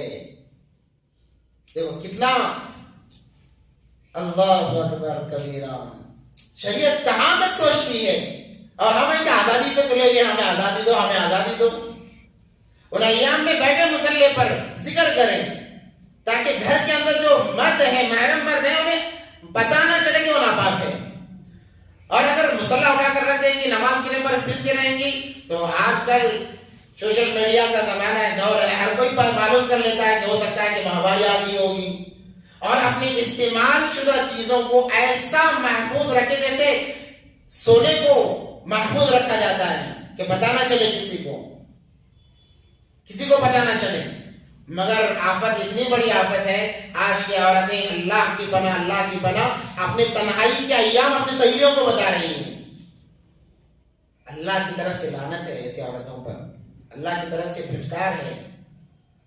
تو یہ کام کیا جائے. تو وہ کیسا زمانہ تھا کہ پوچھنا گوار نہیں کیا تو سیب لے کر آ کر پوچھ رہی ہیں کہ کلر تو بہت سارے ہوتے ہیں, مگر ہم اپنے آپ کو پاک کب سمجھیں. تو امام صاحب نے کہا کہ جب سفید نظر آئے تو تم پاک ہو جاؤ, نماز شروع کر دو. فاعف عنہم فاعف واصفحوا حتی یأتی اللہ بامرہ. اللہ فرما رہے ہیں جب وہ تمہارے ایمان کو بدلنے کی کوشش کریں, درگزر کرو, ان کی طرف توجہ نہ دو. وہ دنیا کو سجا کر سوار کر تمہارے سامنے لائیں گے, توجہ نہ دو, تم اپنے کام میں لگے رہو. کون سا کام؟ ان اللہ علی کل شیء قدیر, اللہ ہر چیز پر قادر ہے. اب کون سا کام بتا رہے ہیں؟ اللہ نے کہا درگزر کرو, چھوڑ دو, یہاں تک کہ اللہ کا حکم آ جائے. اس کا شأن نزول بھی ایک یہ ہے کہ صحابہ کہتے تھے کہ آپ اجازت دیں, ہم یہودیوں کو نکال دیں گے یہاں سے. یہودی یہ ہمارے ایمان پر حملہ کرنا چاہ رہے ہیں, یہ ہمارے ایمان میں شکوک پیدا کرنا چاہ رہے. ایک طبقہ ہے جو مسلمانوں کے ایمان میں شکوک پیدا کرنا چاہ رہا ہے, آج بھی ہیں. آپ کیا علم ہم رکھتے ہوں گے, یہودی بخاری شریف میں یاد ہے, حفظ یاد ہے, قرآن کے پورے ترجمے حفظ یاد ہے. اتنا ان کے پاس انہوں نے جان رکھا ہے کہ ایمان کے اندر, دین کے اندر شکوک پیدا کریں, شک و شبہ پیدا کریں. وہ دین کے طریقے سے آتے ہیں بدل کر, جیسے ابھی شکیل بن حنیف نکلا ہے کمبخت, اپنے آپ کو نبی کا دعویٰ کر رہا ہے. یہ سارے دجالی فتنے. تو لوگوں کے دین کے اندر شک پیدا کرنا چاہتے ہیں.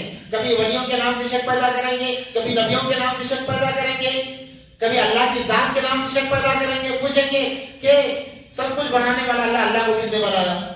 یہ شکوک پیدا کرنے کے لیے ہیں.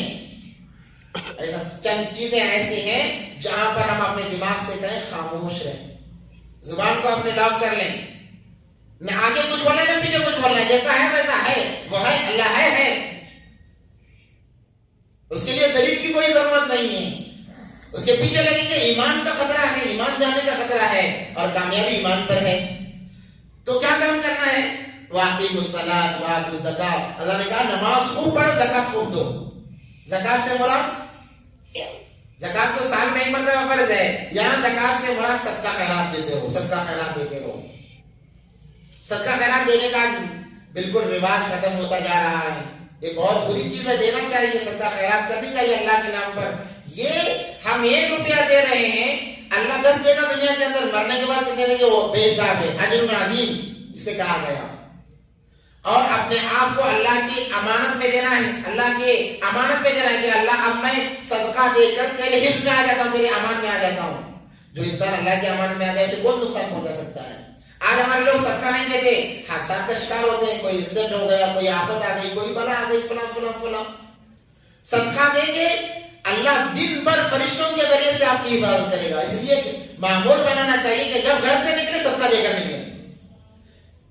زیادہ نہیں, 100 200 500 ایسا نہیں, ضرورت نہیں ہے. آپ 10 دو, 20 دو, 1 روپیہ دو, جتنا دے سکتے ہو دو, اللہ کے نام پر نکال دو.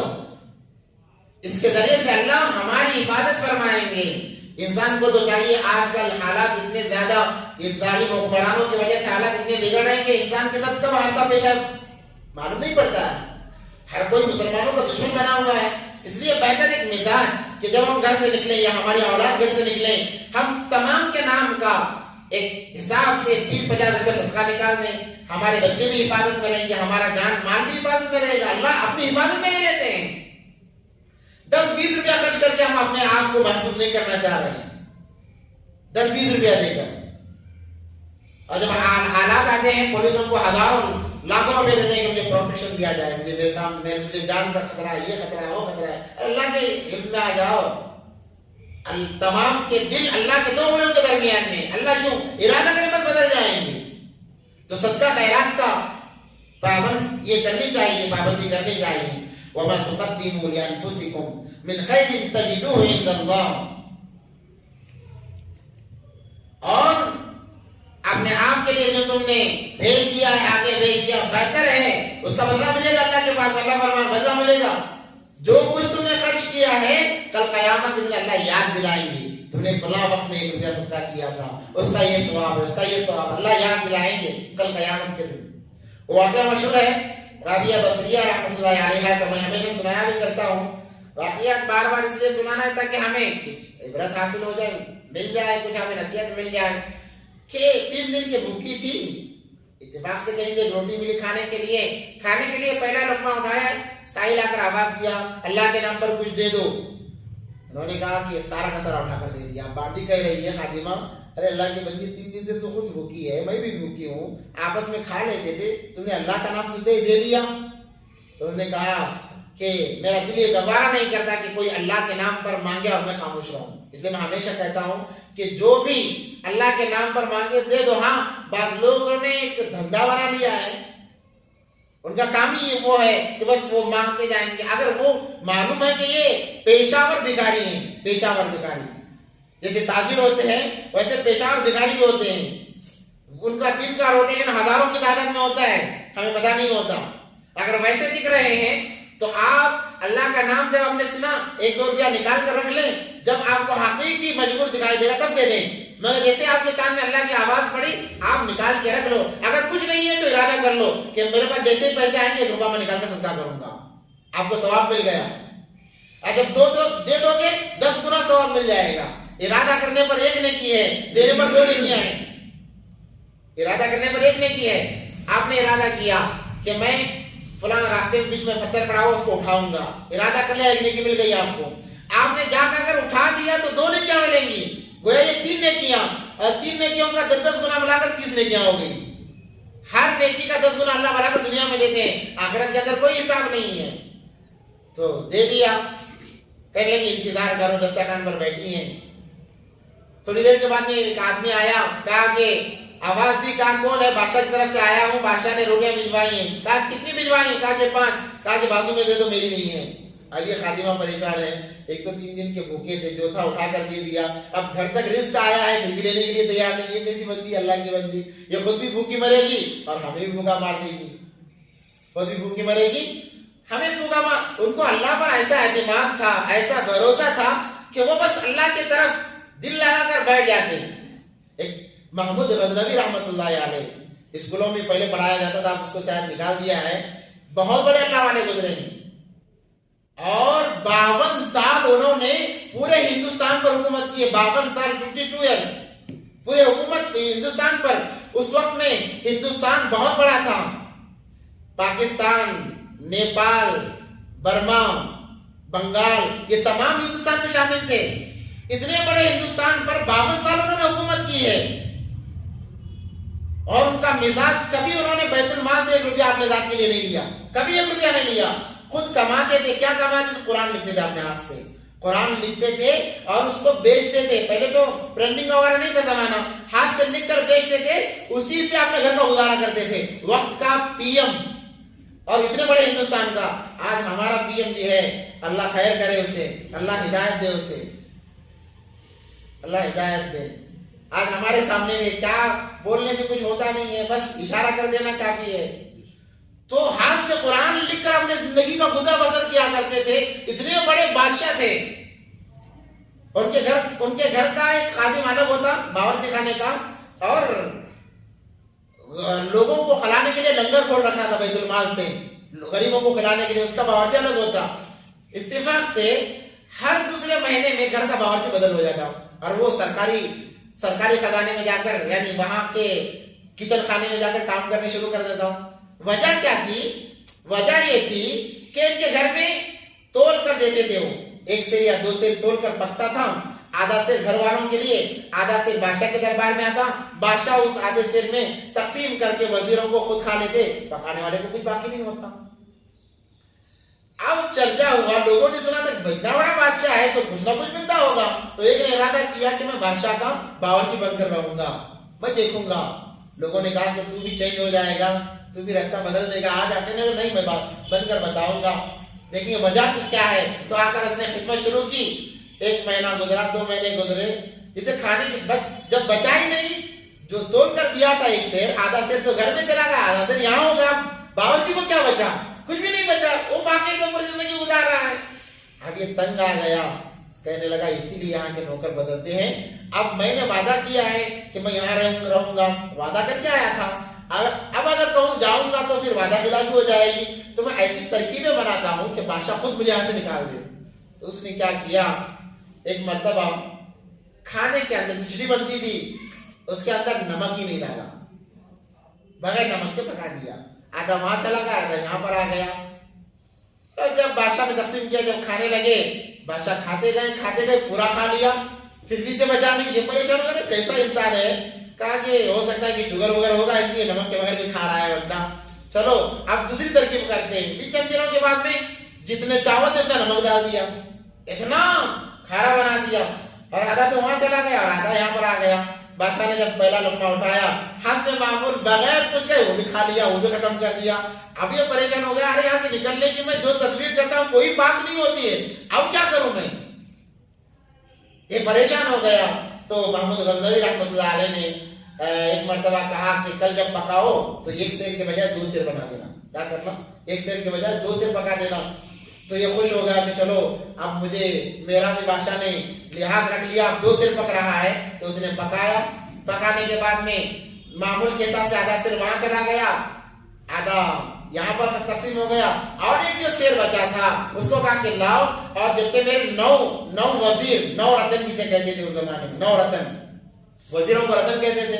تو 9 رتن, میرے 9 رتن ہیں, 9 رتن کے 9 حصے کر کے ان کو دے کر آ جاؤں. اب یہ پھر پریشان ہو گیا, نہیں کیا معاملہ, مجھے ملنا تھا وہ بھی رتنوں کو جا رہا ہے. خیر بادشاہ کا حکم ماننا تھا, یہ پریشان ہو گیا. اب سجا وجا کر 9 رتن کو دینا تھا. تو پہلے ہی اطلاع مل گئی وزیروں کو, کیونکہ جب بادشاہ اتنا ایماندار ہے, اتنا اللہ والا ہے, وزیر بھی اللہ والے. تو جب پتا چلا کہ بادشاہ کے گھر سے کھانا آ رہا ہے تو ہر وزیر اپنے چوکٹ پر آ کر انتظار کرنے لگا. اور جیسے ہی یہ نوکر لے کر گیا, 2 قدم آگے بڑھ کر وزیر نے لیا, اس کو چوما اور لے گیا, اور جتنا توشہ لے گیا تھا ویسے ہی چیزیں اسے دے دی. گویا کہ 1,000 اشرفی دے دی اسے, کہ بادشاہ کی طرف سے ہمیں کھانا آیا, بادشاہ کی طرف سے آیا ہے, بادشاہ کا جھوٹا ہمیں ملا ہے. تو بڑے خوش ہوئے ہو. ویسے ہی 9 لوگوں نے 1,000 اشرفیوں کی 9 تھیلیاں اس کے ہاتھ میں تھما دی. اب یہ آیا, آنے کے بعد میں محمود غزنوی نے پوچھا کہ میرے رتنوں نے تمہیں کچھ دیا بھی ہے یا نہیں ہے. کہا کہ بادشاہ سلامت, ہر رتن نے 1,000 اشرفی دی ہیں, گویا کہ 9,000 اشرفیاں ہو گئی. بادشاہ نے کہا یہ تمہارے لیے ہدیہ ہے. تو وزیر تو خوش ہوگا, یہ تو کروڑ پتی بن گیا, یہ تو بادشاہ سے زیادہ مالدار بن گیا. اس کے بعد میں بادشاہ نے کہا اب نمک صحیح ڈالنا. اب نمک کیا کرنا, صحیح ڈالنا, صحیح پکاؤ آپ تو کم سے کم. اللہ اکبر کبیرہ. تو یہ معاملات ہیں. واقعی الصلاۃ وآتوا الزکاۃ, نماز قائم کرتے رہو, زکات دیتے رہو, صدقہ خیرات کرتے رہو. وما تقدموا لانفسکم من خیر تجدوه عند اللہ, اللہ کے پاس اس کا بدلہ ملے گا. تو وہ آیا 5 روپے کا کہ پڑوس میں دے دو, یہ پریشان ہو گئی. پھر ایک آیا کہا کتنے ہیں؟ 8 ہیں. کہا کہ وہ پڑوس میں دے دو. کہنے لگے ہم بھوکے ہیں، 1-2 رکھ لیتی. کہا کہ نہیں، اللہ کا وعدہ ہے 1 کے بدلے اللہ 10 دیتے ہیں. کتنے دیتے ہیں؟ 10 دیتے ہیں. اور جو کم آ رہی ہو میرے حصے کے نہیں ہے، مجھے یقین ہے میرا اللہ 1 کے بدلے 10 دے گا. تھوڑی دیر میں آواز آئی، بادشاہ نے بھیجا. کہا کتنے؟ 10 ہے. کہا لاؤ میری ہیں. اعتماد پر دلوں کی کیفیت اللہ دیکھتے ہیں. حالات ہوتے ہیں، حالات کو مسلمانوں کو صبر کرنا چاہیے. آپ صبر کرو، اللہ ایسے، اللہ نے کہا انما مع العسر یسرا. آپ صبر کرو، آپ صبر کرو، صبر کرو، اللہ ایسے دیں گے، ایسی فراوانی دیں گے، آپ حیران ہو جاؤ گے. وقالوا لن يدخل الجنة. اب یہودی کہہ رہے ہیں لن يدخل الجنة الا من كان هودا او نصارى. جنت میں ہمارے علاوہ کوئی جا نہیں سکتا. یہودی کہتے ہیں ہم جائیں گے، نصرانی کہتے ہیں ہم جائیں گے. تلک امانیہم، یہ بس ان کی آرزویں ہیں، یہ ان کی بس آرزو تمنائیں ہیں. وہ اپنے آپ کو جنت والا سمجھ رہے ہیں. قل ہاتوا برہانکم. اللہ فرماتے ہیں اگر تمہیں اتنا یقین ہے تم جنت میں جاؤ گے تو اے نبی جی کہہ دیجئے کوئی دلیل ہے تمہارے پاس میں؟ ان کنتم صادقین، اگر اپنی بات میں سچے ہو تو کوئی دلیل لاؤ تم جنتی ہونے کی. کون سی دلیل ہے تمہارے پاس میں؟ ایمان تو نہیں ہے بتانے کے لیے ہمارے پاس ایمان ہے یہ دلیل ہو جاتی. ایمان تو ہے ہی نہیں، پھر کون سی دلیل تمہارے پاس میں ہے؟ بلا، کیوں نہیں. من اسلم وجہہ للہ، جو اللہ کے سامنے سر جھکا دیتا ہے، وَهُوَ مُحْسِنٌ، اور وہ نیک انسان ہے، فَلَهُ أَجْرُهُ عِندَ رَبِّهِ، اس کے لیے اللہ کے دربار میں اجر ہے، اللہ کے لیے اجر ہے. وَلَا خَوْفٌ عَلَيْهِمْ وَلَا هُمْ يَحْزَنُونَ، اسے کوئی خوف نہیں ہے، اسے کوئی خوف نہیں ہے. اس لیے جو انسان سجدے کرنے والا ہے، نمازی ہے، اللہ تبارک و تعالیٰ کہتے ہیں وہ میرا ہے، وہ میرا پڑوسی ہے. وہ کیا ہے؟ حدیث میں آتا ہے کہ جو رات کے اندھیروں میں مسجدوں کو جایا کرو، کیونکہ اکثر مسجدوں کو جانے والے وہ اللہ کے پڑوسی ہیں. اللہ میدان محشر میں کہیں گے میرے پڑوسی کہاں ہیں؟ تو لوگ صحابہ لوگ پوچھیں گے پیسے اپنے اللہ آپ کے پڑوسی کون ہیں؟ کہا جائے گا جو رات میں مسجدوں کی طرف کثرت سے جایا کرتے تو میرے پڑوسی ہیں. اللہ نے پڑوسی کہا ہے، ان کے لیے کیا ڈر ہے؟ وہ اللہ کے ولی دوست ہیں. جو اللہ کے ولی کو ستائے ہوئے ہیں کہ اللہ کو ستا رہا ہے، اللہ کے ولی کو ستائے. ایک واقعہ ہے کہ ایک اللہ کے ولی راستے سے جا رہے تھے، ایک میاں بیوی بڑے محبت میں جوش بڑے انداز میں جا رہے تھے. اس ولی کا پاؤں گڑھے میں گرا، پانی تھا، پانی اچھلا، بیوی کے آنکھ پر گر گیا. اب عاشق کو غصہ آیا. شوہر عاشق بھی تھا، نئی شادی ہوئی تھی، کیونکہ عاشق نئی شادی میں ہی ہوتا ہے. مرد جو ہے عاشق نئی شادی میں ہی 1 سال تک تو ہی حور پری ہے. 1 سال تک کیا کہتا ہے؟ تو ہی حور پری ہے. 1 سال کے بعد کہتا ہے تو ہی سب سے بری ہے. کیا کہتا ہے؟ 1 سال تک کہتا ہے تو ہی حور پری ہے، 1 سال کے بعد میں کہتا ہے تو ہی سب سے بری ہے، تجھ سے بری کوئی ہے ہی نہیں. تو وہ نیا ہوگا جوڑا جا رہا تھا، بڑی محبت کرتا ہے. اگر کھکار ملے تو ڈاکٹر کے پاس لے جاتا ہے، کیا ہوا میرے بیوی کو کھکار گئی. سمجھ آ رہا؟ اس کے بعد میں 1-2-3 سال کے بعد میں اگر مرنے کے بھی قریب ہو جائے تو بہانہ کر کے دیکھو، بہانہ کر کے دیکھو، کتنے ایکٹنگ کر کے دیکھو. نہیں بولتے بھائی میں مر رہی ہوں اور مرنے کے اس دن پڑھ گا ہوں، بہانہ نہیں کر رہی. یہ بھی ایکٹنگ اس کی کتاب میں. اللہم احفظنا منہ، اللہم احفظنا. تو نیا جوڑا تھا تو پاؤں گرا، پانی اچھل کے بیوی پر گرا. اس کو غصہ آ گیا کہ میری معشوقہ میری لیلا کے اوپر اس نے کیچڑ اچھالا. آیا ایک غصے میں دیا ولی کو، اللہ کے ولی کو مار دیا. 2 قدم چلا تھا، بیوی کو ٹھوکر لگی، گری، مر گئی بیوی. اب یہ رونے لگا، چلانے لگا اس نے کوئی جادو کر دیا میری بیوی کو، میری بیوی مر گئی، شور شرابہ کرنے لگا. تو لوگ اسے پکڑ کر لائے اللہ کے ولی کو. تم نے کیا جادو کیا بتاؤ؟ تو انہوں نے کہا میں نے کوئی جادو نہیں کیا، میرا غلطی سے پاؤں گڑھے میں گرا، پانی اس کے معشوقہ پر اچھلا تو اس کو غصہ آیا، اس نے مجھے مارا. جب اس نے مجھے مارا میرے عاشق کو غصہ آیا، اس عاشق نے اسے مارا. معاملہ ختم. یہ معاملہ مسلمانوں کے ساتھ میں ہے. ہر مسلمان ولی ہے، یاد رکھو. ہر مسلمان کون ہے؟ ولی ہے. شرط یہ ہے کہ وہ نماز کا پابند ہو. نماز کا پابند ہے، وہ ولی ہے. اس لیے مسلمانوں کو نہ ستاؤ، وہ اللہ کے ولی ہوتے ہیں. کیا پتا ولی بن گئے تو لے کو پھرنا کہ دیکھو میں ولی ہوں لے کو پھرنا. ضروری نہیں ہے. کس کا مقام اللہ کے پاس کتنا ہے کون بتا سکتا ہے؟ کسی کو معلوم نہیں ہے. تو ہر مسلمان اللہ کا ولی ہے، اسے نہ ستاؤ. تو ستاؤ گے تو اللہ کو غصہ آ جائے گا. اللہ کو غصہ, اللہ کا مار بے آواز, اللہ کی لاٹھی میں آواز نہیں ہوتی, اللہ کی لاٹھی میں کیا نہیں ہوتی, آواز نہیں ہوتی. تو انہوں نے کہا جب اس کے بیوی پر, اس کے عاشقہ پر گندگی پڑی تو اس کے عاشق کو غصہ آیا, اس نے مجھے مارا, میں اللہ کا عاشق ہوں, اللہ کو غصہ آیا, اللہ نے اس کے بیوی کو مار دیا, معاملہ ختم ہو گیا. تو اللہ نے فرمایا وَلَا خَوْفٌ عَلَيْهِمْ وَلَا هُمْ يَحْزَنُونَ. تو اے مسلمانوں, ڈرے بغیر زندگی گزارو, اللہ کے بن کر زندگی گزارو. جب اللہ کے بن کر زندگی گزارو گے, پی ایم بھی کچھ نہیں بگاڑ سکتا, سی ایم بھی کچھ نہیں بگاڑ سکتا, پی ایم بھی کچھ نہیں بگاڑ سکتا, سی ایم بھی کچھ نہیں بگاڑ سکتا. ہمارے اکابرین ایسے گزرے ہیں, علماء دیوبند ایسے گزرے ہیں کہ بڑے ان کے سامنے آ کر چلے گئے, کچھ کر نہیں سکے, کچھ بھی کر نہیں سکے. اللہ کا نظام ہوتا ہے, ہر ایمان والے پر اللہ کی رحمتیں برستی ہیں روزانہ, مگر مسلمان کو سمجھ نہیں ہے, وہ پھر بھی سورج نکلنے تک سوتا رہتا ہے. اللہ نے کہا عشاء کی نماز پڑھ سو جاؤ, آدھی رات کا ثواب, فجر کی نماز پڑھ لے, پوری رات کا ثواب, دن بھر میری حفاظت میں, میرے باڈی گارڈ تمہارے ساتھ میں, اللہ کے باڈی گارڈ ساتھ میں رہتے ہیں, کوئی نظر اٹھا کر دیکھ نہیں سکتا. بس یہ جادو ٹونا پونا کچھ بھی نہیں ہوگا.